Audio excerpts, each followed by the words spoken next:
ಏನವ ನಿಮ್ಮ ಅತ್ತಿಗೆ ಫೋನು ಸ್ವಿಚ್ ಆಫ್ ಬತ್ತೈತೆ. ಅತ್ತೆಗೊಂದ್ಸಲ ಮಾಡಿ ನೋಡು. ಅತ್ತೆಗೆ ಮಾಡಮ್ಮ.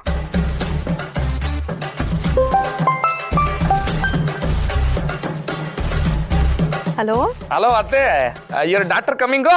ಶಿವು ಹೇಗಿದ್ಯಪ್ಪ? ಏನಿದ್ ನಿನ್ ಭಾಷೆ? I talk in English, you talk English. ಸರಿ ಸರಿ ಸರಿ. Shivu, I was surprise to hear this language. What cause for this change?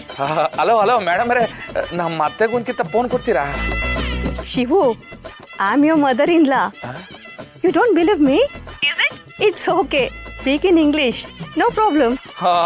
ರೇ ಅದೇ ಏನಿನ್ ಇಂಗ್ಲಿಷಲ್ಲಿ ಹಿಂಗ್ ಬಿಡ್ತೀಯಾ? ಅಯ್ಯೋ ನಂಗೆ ಗೊತ್ತಿರ್ಲಿಲ್ಲ. ಕನ್ನಡವೇ ಸತ್ಯ, ಕನ್ನಡವೇ ನಿತ್ಯ. ಈಗ ಹೇಳೋ ನನ್ ಎಂಡ್ರ ಡಾರ್ಲಿಂಗು ಪಾರು ಬಂದೋಳಲ್ಲಿಗೆ. ಇಲ್ವಲ್ಲ ಶಿವು, ಯಾಕೆ ಮನೇಲಿಲ್ವಾ? ಇಲ್ ಕಣತ್ತೆ, ಸುಮ್ಕೆ ನನ್ ಜೊತೆ ಕಿರಿಕ್ ಮಾಡ್ಕೊಂಡು ಮನೆ ಬಿಟ್ಟು ಹೊಂಟರ್ಲು. ಅದಕ್ಕೆ ನಿಂಗೆ ಫೋನ್ ಮಾಡಿದೆ. ಶಿವ ಪಾರ್ವತಿ ಮಧ್ಯೆ ಜಗಳ ಆಗತ್ತೆ ಅಂದ್ರೆ ಇಡೀ ಮಾರಿಗುಡಿನಲ್ಲಿ ಯಾರು ನಂಬೋದಿಲ್ಲ.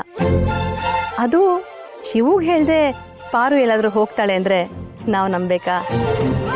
ಇಲ್ಲ ಶಿವು, ಅಲ್ಲೇ ಎಲ್ಲೋ ಹೋಗಿರ್ತಾಳೆ ನೋಡು. ಓ, ದೇವಸ್ಥಾನಕ್ಕೆ ಹೋಗಿರ್ಬೋದೋ ಏನೋ, ಸರಿಯಾಗಿ ನೋಡಪ್ಪ. ಹಾ ಸರಿ ಸರಿ ಕಣತ್ತೆ. ಪಾರು ದೇವಸ್ಥಾನಕ್ಕೆ ಹೋಗಿರ್ಬೋದು ಅಂತವ್ರಲ್ಲ ಅತ್ತೆ.